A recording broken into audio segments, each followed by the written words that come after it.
শ্রাবণ মাসের প্রথম সপ্তাহে চলে গেলাম বাবার মাথায় জল ঢালতে তারকেশ্বর। ভোরবেলা আমি আর দাদা মিলে বেরিয়ে পড়লাম তারকেশ্বর যাওয়ার জন্য। তো সবার প্রথমে গাড়ি নিয়ে বেরিয়ে পড়লাম। গাড়ি নিয়ে বেরিয়ে চলে গেলাম পেট্রোল পাম্পে। যেহেতু আমাদের এখন অনেকটা দূর যেতে হবে, তার জন্য সবার প্রথমে গাড়িতে তেলটা ভরিয়ে নিলাম। তো তেলটা ভরিয়ে এবার আমরা বেরিয়ে পড়লাম তারকেশ্বর যাওয়ার উদ্দেশ্যে।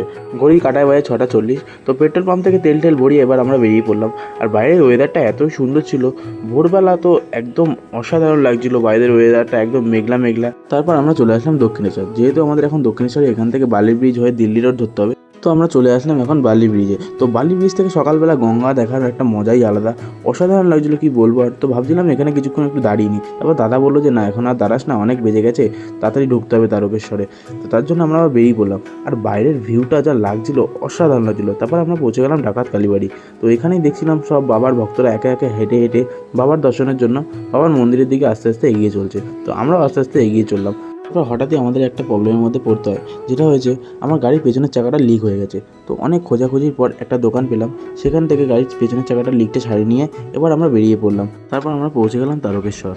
আর এখানে এসে একটা জিনিস চোখে পড়ে, যেটা আমার খুবই ভালো লাগে। দেখলাম একটা দাদা তার ছেলেকে নিয়ে বাঁকে করে সে যাচ্ছে মন্দিরে বাবার মাথায় জল ঢালতে। হয়তো সে মানসিক করেছিল তার ছেলের জন্য যে সে বাঁকে করে নিয়ে বাবার মাথায় জল ঢালতে যাবে। তারপর আমরা চলে আসি এই দোকানটায়, যেখান থেকে আমরা পুজোর সব সামগ্রী কিনে নিয়ে চলে গেলাম মন্দিরের দিকে। তো আমি আর দাদা দুজন মিলে চলে গেলাম মন্দিরের দিকে। তো দুজন মিলে সবার প্রথমে চলে আসলাম মন্দিরে এসে সবার প্রথমে বাবার মাথায় জল ঢালার জন্য গঙ্গার জলের 2টো ঘট নিয়ে নিলাম। ঘট নিয়ে এবার আমরা আস্তে আস্তে চলে গেলাম মন্দিরের দিকে। যেহেতু মন্দিরের ভেতরে ফোন অ্যালাউ নেই, তার জন্য মন্দিরের ভেতরের ভিডিওটা করতে পারিনি। তারপর পুজো টুজো কমপ্লিট হয়ে যাওয়ার পর আমরা বেরিয়ে পড়লাম বাড়ি যাওয়ার জন্য। তো আমার এরকম মিনি ব্লগ দেখার জন্য আমাকে ফলো আর সাবস্ক্রাইব করে নিও।